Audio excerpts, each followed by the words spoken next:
Buenos días, tome su asiento, yo le invito, si ahí donde está. Mis hermanos, Dios les bendiga, amigos de la red, Dios les bendiga. Hoy oramos para que la gracia, el poder del Espíritu Santo esté orando a través de su palabra, que cada corazón esté dispuesto y que sea Dios obrando en nuestros corazones. Pues veníamos de la serie Los Milagros de Jesús. Hoy vamos a arrancar con el libro de Filipenses, a volver a retomar nuestro estudio expositivo versículo a versículo. ¿Qué es el libro de Filipenses? El libro de Filipenses es el libro que escribió Pablo estando en la cárcel en Roma. Pablo tuvo una relación muy especial con la iglesia de Filipos. ¿Y cómo llega Pablo a fundar esta iglesia? Él iba camino hacia Asia. Eso lo encuentras en el libro de Hechos, capítulo 16. Y el Espíritu Santo le cambia el viaje. Es tan tremendo que el Espíritu Santo, Pablo quería ir hacia Asia con Bernabé y con Juan Marcos, y llega a haber una discusión entre ellos, y el Espíritu Santo les desbarata los planes. Por eso es que muchas veces nosotros armamos plan, y el Señor es especialista en desarmarlos. Pero ¿por qué no me salió esto? ¿Por qué no me salió lo otro? Porque no era la voluntad de Dios. Y era Dios colocándonos obstáculos para que no nos equivocáramos.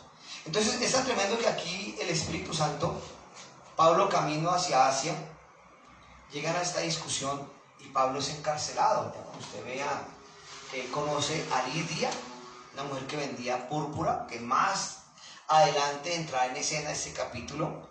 Vemos que Pablo también, cuando es preso, y es que llega al carcelero, que dice hay un temblor y la cárcel se cae, y el carcelero dice, ¿por qué tenía que pagar con su vida si los presos se volaban?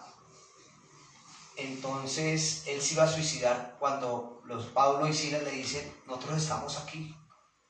Entonces este carcelero le dice, ¿qué tengo que hacer para ser salvo?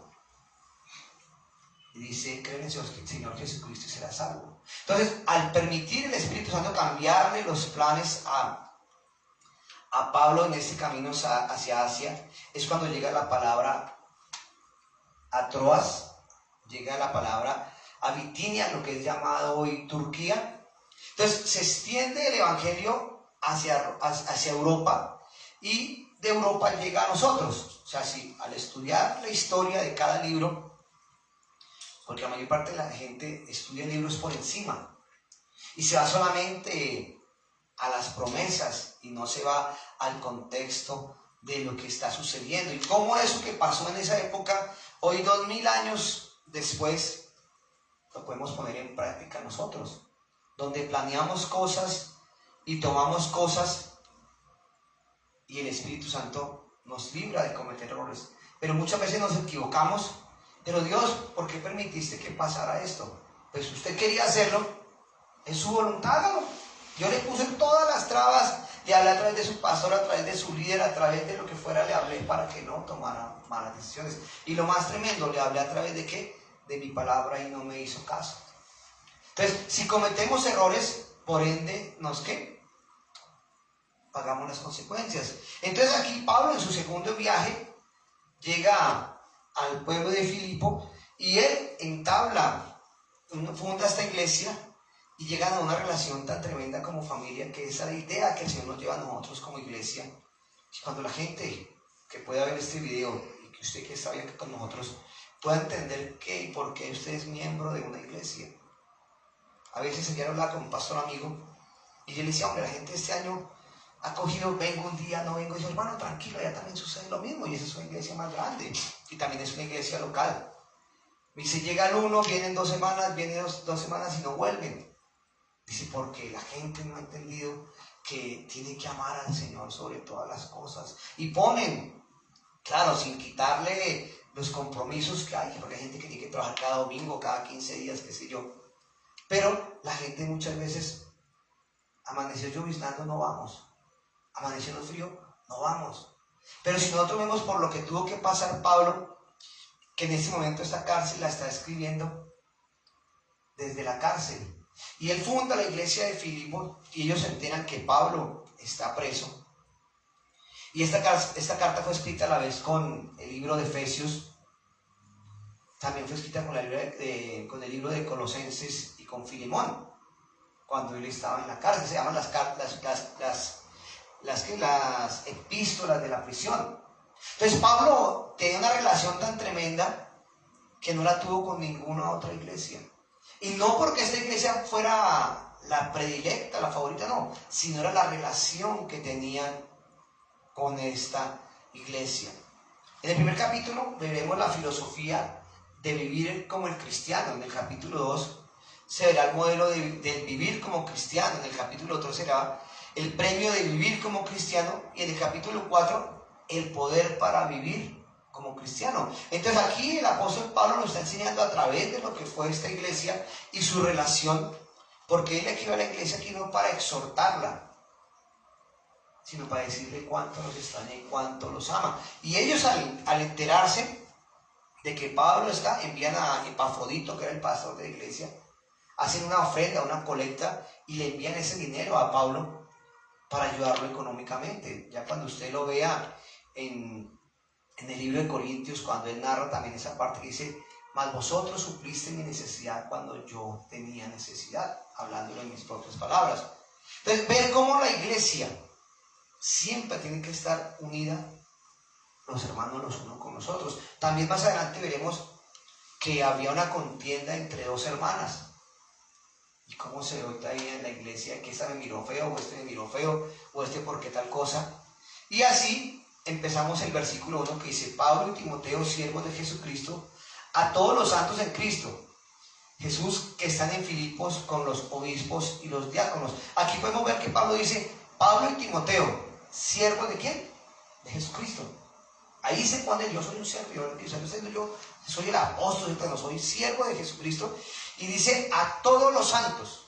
Imagínense que Pablo hubiera dicho, aquí esta carta es para toda la iglesia, menos para don Carlos y para Blanquita y para Ingrid. No, él dijo, es para todos los santos. Todos los que están en la iglesia eran santos. Dice que están en Filipos con los obispos y con los diáconos. Ahí ya están las personas mayor de la iglesia o los ancianos de la iglesia. El versículo 2 nos dice, gracia y paz a vosotros de Dios nuestro Padre y del Señor Jesucristo. Aquí podemos que resalta la palabra gracia y paz a vosotros. Esta palabra gracia en el antiguo idioma griego significaba caris. Y era cuando le decían a usted, buen día. Esa es la forma que se expresaba. Y hoy en Grecia toda se pronuncia esa palabra para decirle a la gente, buenos días. Pero a través del Señor es como si le estuviera diciendo que tenga una buena eternidad. Imaginen que a ustedes lo saludaran y en vez de decirle buenos días, dijeran que tenga una buena eternidad. ¿Dónde será la eternidad que vamos a tener, no? Pero en Cristo nuestra eternidad está ¿qué? En el cielo. Entonces se decía esa palabra, buenos días, que tenga una buena eternidad. Ahí no te decirle al vecino hoy, Blanquita, que tenga una buena eternidad. ¿Cómo lo tomaría el que está al lado, no? Entonces, que sea la gracia y paz para todos vosotros. Cuando nos habla de la palabra paz, significa shalom, esa sí viene de la parte religiosa, hablemoslo así, y nos llega del mundo religioso a través del idioma hebreo que significa Jerusalén o ciudad de paz. Y mire lo tremendo que usted dirá, Jerusalén significa ciudad de paz y Jerusalén no tiene paz hoy en día. Ese es el aguijón en la carne que tiene a todo el mundo en vilo. Porque usted dirá, pues es la ciudad favorita del Señor o la ciudad de paz, pero esta ciudad no tiene paz. Y no solamente la paz vendrá cuando venga Jesucristo por segunda vez. La paz que sobrepasa todo entendimiento. Dice Romanos 5:1, justificados pues por la fe, tenemos paz para con Dios por medio de nuestro Señor Jesucristo. Entonces yo le hago una pregunta y vuelvo y se lo leo y se lo pregunta a usted mismo. Justificados pues por la fe, tenemos paz para con Dios por medio de nuestro Señor Jesucristo. ¿Tiene usted paz para con Dios? ¿Vive en paz con Dios? Porque usted vive en paz con Dios, pues puede tener paz con el que lo rodea, así nos esté odiando. La paz que sobrepasa todo entendimiento la lleva a través de que Cristo fue el que pagó la muerte en la cruz. Y un Dios santo a través de su muerte es la que nos recibe en su presencia. Él pagó el castigo que usted y yo merecíamos. Nadie más lo puede hacer. Entonces aquí podemos ver cómo la gracia y la paz, y cuando usted lo vea, Pablo siempre saluda de eso, de esa manera, gracia y paz para todos vosotros. Entonces, mi hermano, usted piensa en este momento, esa paz, ¿de qué trata? Es la paz de Dios en su corazón. Pablo tuvo las dificultades para no poder salir hacia Asia, pero el deseo y el anhelo de él era ir a predicar. Y Dios le puede, vuelvo y le digo, Dios le puso tantas trabas que terminó preso, pero él al final entiende el mensaje. En estos días un muchacho que he estado pastoreándolo de nuevo en el Evangelio, mandé un mensaje, no me acuerdo sobre qué era, de pasar las dificultades, y me dijo, Henry, gracias por ese mensaje, lo necesitaba. Bueno, gracias, porque a todos ustedes les llega un mensaje diario. Y él me dijo, gracias, Henry, porque ese mensaje me levantó. Cuando eso a las 12 del día yo veo que pasa por al frente de allá, ya mi compadre, pero no arrima, ¿no? Cuando veo que voltea el semáforo para acá, dije, bueno, se acordó que yo existía acá. Y se vino a saludarme. Y me dice, Henry, me acaban de robar el celular allí al frente de uno. Pues iba con el celular así. Entonces, ¿vio qué? Papaya. ¿Vio papaya? Yo le decía, hermano, pues, chévere, Dios lo va a poner a estrenar nuevamente. Yo le puse un poquito de folclore a la vaina, pero el hombre estaba derrotado.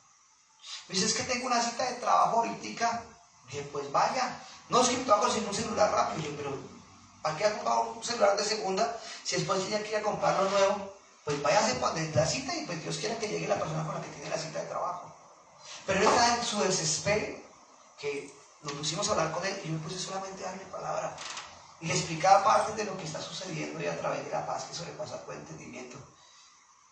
Me dijo, pues sí, hermano, voy a hacer las cosas con serenidad y con calma. Y se fue a su cita.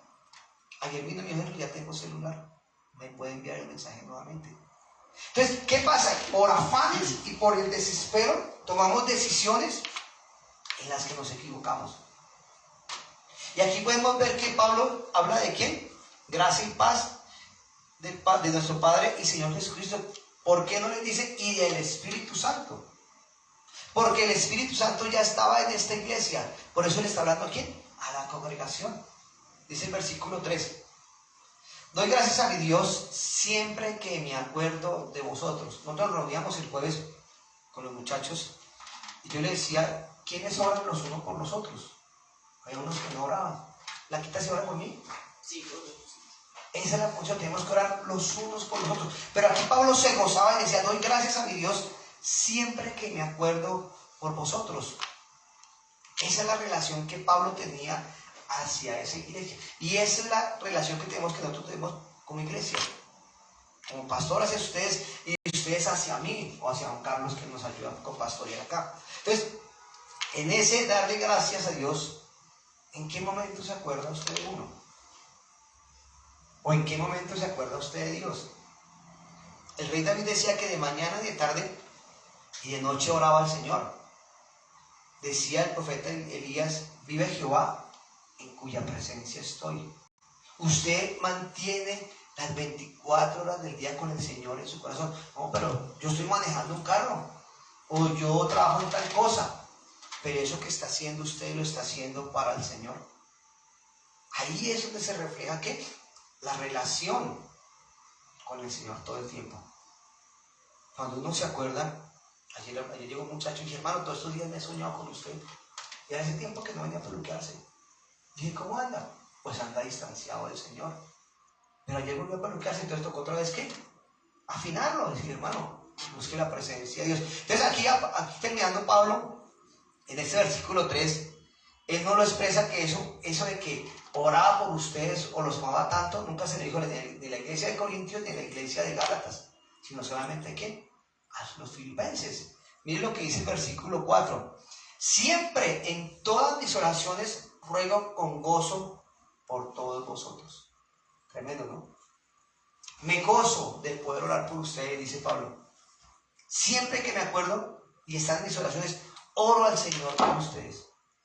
y no con tristeza, sino me gozo. El poder, yo les decía ayer a una señora también con la que tuve la oportunidad de hablar con ella ayer y orar por ella. Entró a peluquearse solamente por el nombre de la peluquería, que siempre pasaba y le llamaba la atención. Y se encontró con una amiga a tomar un tinto en X sitio. Dijo, ¿usted quién me peluqueó? Dijo, yo le recomiendo una peluquería y nos recomendó a nosotros. Dijo, yo hace días estoy pensando ir allá. Y ella lo vio como una coincidencia. Y yo le decía, no señora, es una diosidencia. Dios la trajo aquí con un propósito. Pero tiene que empezar a cambiar, ¿qué? Su historia. Y Dios me permitió orarle y dejarle su tarea, que al estar orando por ella, pues Dios tocará su corazón y en su momento se congregará acá o ir a una iglesia. Porque la idea es poder sembrar, ¿qué? La palabra. Dice que ruego con gozo. Ahí se ve la calidad de lo que Pablo amaba a sus personas. Dice, en otra versión dice, yo me alegro, alegraos vosotros. A veces es difícil uno poder entender la situación de una persona. El viernes me encontraba con una persona que también venía por acá. Dije, ¿cómo está la familia? Dijo, mi hija se separó del esposo. Dije, esa es la parte, no dejar de venir a la iglesia, sino de apartarse de hacer la voluntad de Dios. Dejo de asistir a la iglesia, dejo de orar, dejo de leer, y mi corazón se endurece. Yo le decía, ¿yo qué le puedo decir? Ese es el resultado de apartarse del Señor, porque la persona deja de disfrutar la presencia de Dios. Siempre la adoración y la alabanza a diario es lo que nos lleva a unirnos más al Señor. Pero si mi primera preocupación es en los problemas, pues los problemas que todo el día me va a estar agobiando. Por eso cuando el Señor decía en el Salmo, estése quieto y conoce que yo soy Dios. Venga y descargue lo que usted está viviendo y llévelo a mis pies y yo me encargo de ¿qué? De que usted descanse. Pero si busco la presencia de Dios, si no busco la presencia de Dios, no voy a poder hacer nada. Entonces él dedicaba tiempo siempre a orar por sus ovejas. ¿Qué tiempo dedica usted a orar por su familia? Yo le decía a las personas con las que hablé ayer, le decía, ¿qué tiempo usted ora por su mamá? Y pues le nombré, no es que usted ora por su esposo, bueno, esto se le transformó. Dije, no tiene esposa. No tiene esposa. Y pues mostró el pus. Dijo, entonces sigan ese orden orando por su mamá y su papá, y después por su hijo y después por su familia. Pero sin querer que después el Chavo del 8, yo toqué la esencia de que era su esposo. Y toqué una fibra donde a través de lo que haya pasado, está llena de odio y de amargura. ¿Por qué no dejar ese atrás para empezar una nueva historia? Esta gente en Filipos, en su mayoría eran judíos, unas colonias de judíos, que Pablo fue y evangelizó. ¿Y cuántos judíos en esa época perseguían a los cristianos y perseguían a Pablo? Entremos al versículo 5 que dice, por nuestra comunión en el evangelio desde el primer día hasta ahora. ¿Qué es esa parte de la comunión? La palabra comunión significa koinonía. O sea, esa gente desde que Pablo les predicó por primera vez, se unieron en amor a Dios a través de la escritura y empezaron su proceso de tener comunión los unos con los otros. Y vemos que muchas veces la gente en la iglesia no tiene esa pasión de la lectura de la palabra. No la tiene. La mujer de ayer me decía, yo leo mucho. Yo, pues tienes que empezar a cambiar. Uy, pero es que no, tienes que empezar a leer. Es que tengo una Biblia allá empotrada en un mueble. Allá está bien. Pero tienes que empezar a orar. Tienes que empezar a leer. ¿Para qué? Para que venga esa paz que sobrepasa todo entendimiento. Dice, aquí la palabra comunión se nos expresa, comunión espiritual, una corporación armoniosa y afectiva, una agradable comunión. Y cuando vemos que esa comunión está unida a Cristo, es cuando yo puedo ver las necesidades de mi hermano. Yo puedo ver la necesidad de la persona que me rodea. Y cuando esa cooperación armoniosa con la palabra, es cuando vamos a decirle a la persona, amiga, usted está viviendo esto, mire lo que dice la Biblia de usted. Cambie esto. Y por eso tenemos que prepararnos para eso. Y cuando la persona nos llevamos a la agradable comunión con el Espíritu Santo, Porque inclusive ayer cuando se fue eso me dio un abrazo y gracias Henry, yo necesitaba eso. Empieza a hacer la tarea. Leí 3 versículos, dice, pero es que eso, 3 capítulos, pero es que eso es mucho. ¿De cuántos años estudió usted en la universidad para llegar a ser la persona que es? Y se tuvo que forzar. Pero si usted ahorita no estudia para la eternidad, ¿dónde va a terminar? ¿Dónde se va a programar usted si no está estudiando de la manera correcta? Y Jesús nos expresaba que la comunión a través del Padre, en él lo explicaba en Juan capítulo 21, dice, Jesús dijo a sus discípulos, para que todos sean en uno, en el Padre, como tú estás en mí y yo en ti, permite que ellos también estén en nosotros, para que el mundo crea que tú me has enviado. Jesús decía, oro por los que están en el mundo, que no están en el mundo. Nosotros estamos en un mundo físico, pero estamos en un campo espiritual que es hacia la herencia celestial que está en el cielo. Pero en el mundo siempre tenemos aflicciones, en el mundo siempre tenemos dificultades, pero siempre si vamos a la presencia de Dios, Él nos va a sostener. Dice, el versículo 5b dice, desde el primer día hasta ahora, desde que Él los conoció, no dejó de orar por ellos. Y eso es lo que tiene que estar usted. Cuando usted vea la historia de Lidia, cómo Pablo conoce a Lidia, que les decía que está en el capítulo 16 del libro de los Hechos, y cómo Pablo la conoció, y a través de esta mujer fue que Pablo llegó ¿qué? A esta iglesia. ¿Cuántas personas se le presentan a usted en el camino? ¿Y a cuántas personas ustedes predican de Cristo? De lo que Cristo ha hecho en su vida. No, pastor, es que a mí me da pena hablar.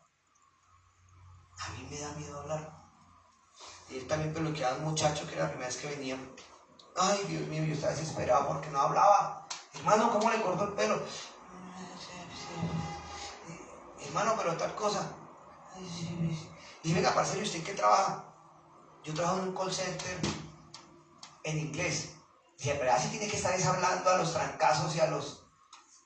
Digo, sí, eso solo contiene. Dije, hermano, pues hable fuerte que le estoy preguntando. Me dije, sí. Y no, saque esa actitud de su corazón. Así como se enfrenta a esa situación allá, tiene que enfrentarse siempre todo en su vida. Uno no puede ser una cosa en la iglesia y no puede ser otra cosa en el trabajo. Yo decía, hermano, lo estoy peluqueando y es que ni le entiendo cómo usted me habla. Entonces, ¿cómo usted se enfrenta en inglés a un idioma? Claro, ya entrando, hablando con él, es una persona que su autoestima está baja. Y por eso se refugia en miedos y temores. Pero como su idioma lo lleva a crecer en autoridad, y le habla a las personas de otros países a través del call center, ahí sí tiene autoridad porque está devengando ¿qué?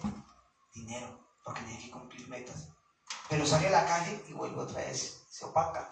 Dice el versículo 6, estando persuadido de esto, que el que comenzó en vosotros la buena obra, la irá perfeccionando hasta el día de Jesucristo. Cuando dice estoy convencido de esto, en otra versión dice estoy convencido de esto. Yo tengo claro, y lo hemos aprendido, de que uno dice, Dios tiene un propósito con esta persona.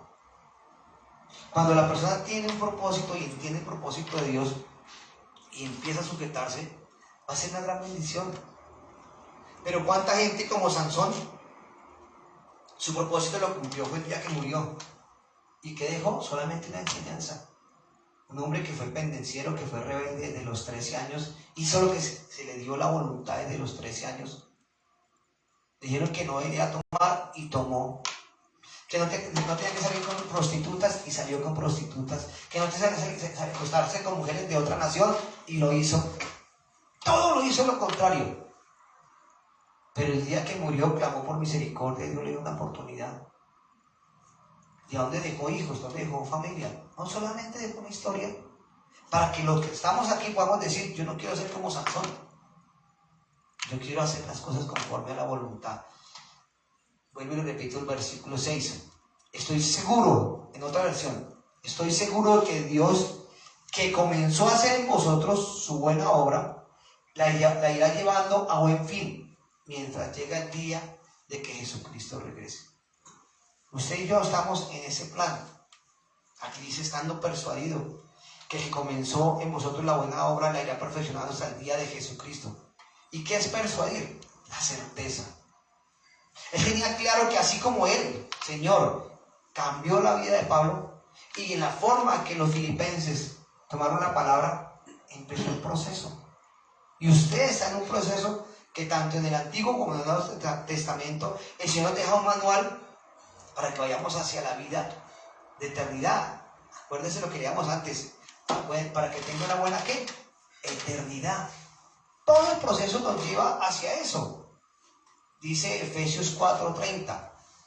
Y no entristezcáis al Espíritu Santo, con el cual fuiste sellados para el día de la redención.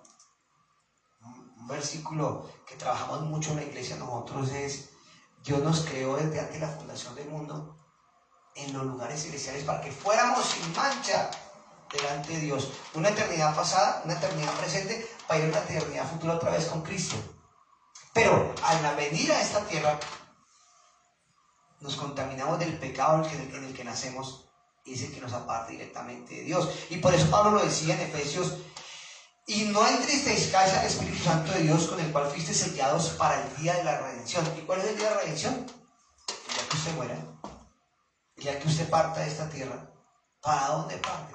¿Con el Señor o sin el Señor? Si la muerte y el derramamiento de la sangre de Jesús sí fue para usted, o solamente se asistía a la iglesia nomás por asistir. Y tenemos que tener en cuenta que la muerte de Jesucristo no fue en vano. Entonces, si usted mira en lo que lleva conociendo el Señor, qué ha hecho y qué no ha hecho el Señor en su vida, o qué ha cambiado, como si alguien que diga: yo cambio es porque yo quiero, no porque usted me obliga. Sí, ni Dios lo obliga. Pero si yo no me dispongo a la palabra, porque es que la palabra me dice no mienta, pues tengo que dejar de mentir. Y es lo que dice Filipenses 1:6. Por sus brazos alrededor de mí, me dijo: yo me ocuparé de ti. O sea, Dios siempre se va a ocupar de nosotros. Dios siempre se va a encargar de hacer su voluntad en nuestras vidas. Si nosotros entendemos el plan de Dios, no nos vamos a equivocar. Pero tarde o temprano tenemos que escoger. Él siempre nos va a poner a nosotros lo que dice el Deuteronomio: pongo delante de ti la vida y la muerte. La vida para que vivas, o la muerte para que mueras. Pero si me sujeto a la palabra, siempre voy a ir derechito. Versículo 7. Dice: y es justo que yo sienta esto de todos vosotros, porque os tengo en el corazón y en mis prisiones, y en la defensa y confirmación del Evangelio, todos vosotros sois partícipes conmigo de la gracia que Dios me ha dado. ¿Dónde lo estaba escribiendo? En la cárcel, en las dificultades. Y decía: y los tengo en mi corazón. Por eso es bonito cuando nos acordamos de a dónde nos sacó el Señor. Y Dios siempre nos va a poner a alguien que en este momento está en algo más difícil. Y decir: gloria a Dios, porque Dios me sacó a mí de allá. Y es donde podemos edificar a esa persona, y en esa parte donde el Espíritu Santo nos alimenta a nosotros de decir: acuérdese a dónde lo saqué, del muladar y del basurero, para sentarnos en la mesa del Rey. Entonces tenemos que tener en cuenta de que siempre el Señor nos va a estar hablando al corazón. Dice: y partícipes conmigo de la gracia. Ahí vuelve otra vez la palabra koinonía, o sea, la comunión, la gracia que Pablo tenía en estas personas. Miren lo que dice 1 Samuel 25:29, cuando Abigail se expresaba sobre el rey David: la vida de mi Señor será atada al haz de los que viven delante de tu Señor. O sea, era tal la relación de Abigail por el rey David, que sabía que sería amarrado a él, le pertenecía a él. La mujer del flujo de sangre dijo: con tan solo tocar el borde de su mano seré ¿qué? Sana. Pero el Señor de Deuteronomio también nos dice que Él nos sostiene con su diestra, porque su diestra es la que tiene poder. Nosotros por nuestras fuerzas no podemos hacer nada. Es lo que dice el versículo 8.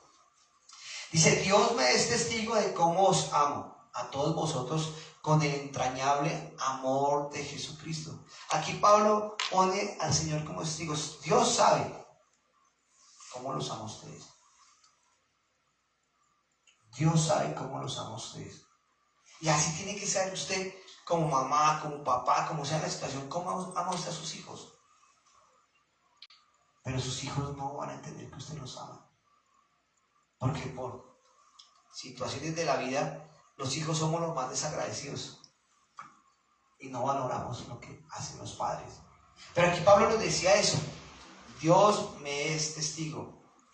Y cuando dice entrañable, o sea, algo que viene de las entrañas, viene el amor de Pablo desde adentro, que él decía, en otra parte decía, sufro dolores de parto por ustedes. El clamor de Pablo por estas personas. Y a uno le sucede cuando uno ve a una persona que viene a la iglesia, o lo que decía yo que día, no, mi hija se separó del esposo. Y la persona esa trataba de llorar y pues, ¿yo qué le puedo decir? Pero por dentro uno decía, ay Dios mío, ¿por qué no hacen caso? ¿Por qué no hacen caso? ¿Por qué no se sujetan a la palabra? Porque el mundo les pone las cosas más fáciles. Dice, Dios me es testigo de cómo os amo a todos vosotros con el entrañable amor de Cristo. Y dentro del versículo 9 dice, y esto pido en oración, que vuestro amor abunde aún más y más en conocimiento y en toda comprensión. Aquí Pablo oraba para lo que los de Filipenses creyeran más y leyeran más la palabra para que puedan crecer y conocer más a Jesucristo. Miren lo que dice Juan 8:44. Ya se lo está hablando de una manera más tremenda hacia los, y en ese momento lo hablaba hacia los líderes de ese tiempo. Vosotros sois de vuestro padre el diablo, y los deseos de vuestro padre queréis hacer. También les dijo, miren lo que dice Mateo 23:33. Serpiente, generación de víboras, ¿cómo escaparéis de la condenación del infierno? O sea que les digo que el diablo era su padre y su madre una serpiente. Ahí le está hablando a los líderes de la iglesia en ese momento, no a los discípulos, sino a los líderes. Actúan como serpientes y su padre es el diablo, porque ellos no tienen amor por la gente. Acuérdense cómo trataban a las viudas y a los necesitados. Ah, pero usted, ¿por qué los sanó si hoy es día de reposo? Y si usted no recoge su asno o su buey y lo lleva a comer, esta persona no vale más que ese asno que ese buey, porque a ellos les importaban más los animales que las mismas personas. Entonces, cuando nosotros tenemos en cuenta, mis hermanos, y vuelvo y reitero esa parte, de que el Espíritu Santo es el que está obrando en nosotros, dice, para que aprobéis, versículo 10, para que aprobéis lo mejor a fin de que seáis sinceros e irreprensibles para el día de Cristo. Dijo Jesucristo, vengo pronto, se lo dijo a los discípulos. Y nosotros estamos en ese caminar de que, como sucedió en el día de que llamó a Noé, que iba a caer el diluvio, dijo, esta tierra se va a acabar. Y le dio 7 días más para que se arrepintieran. ¿Y se arrepintieron? No. Solamente que la gente que iba a Noé en la barca. La gente no se arrepintió. Dios siempre en este proceso hasta la venida del Señor está esperando es que nos arrepintamos. Usted día a día tiene que vivir en el arrepentimiento. Yo día a día tengo que vivir en el arrepentimiento. Que pecamos, que fallamos, que pecamos, que fallamos. Pero no hagamos del pecado una costumbre. Sino rechacemos el pecado. Versículo 11. Llenos de frutos de justicia que son por medio de Jesucristo para la gloria y alabanza de Dios. Aquí ya nos está hablando de que es Jesucristo el que pagó. Es el Jesucristo el que hace la obra. Dice, llenos de frutos de justicia. ¿Cuáles son los frutos de justicia? Le hace Gálatas 5, donde hablan los frutos del Espíritu Santo. Dice, no hay justo ni uno, pero el que está en Cristo ha sido ¿qué? Justificado. Es una nueva persona. Entonces es donde mi hermano y mi hermana dice, por medio de Jesucristo para la gloria y alabanza de Dios. Ahí es donde viene el cambio de lo que hablamos. Démosle la honra y la gloria y la alabanza al Señor. Amén. Incline su rostro y oremos.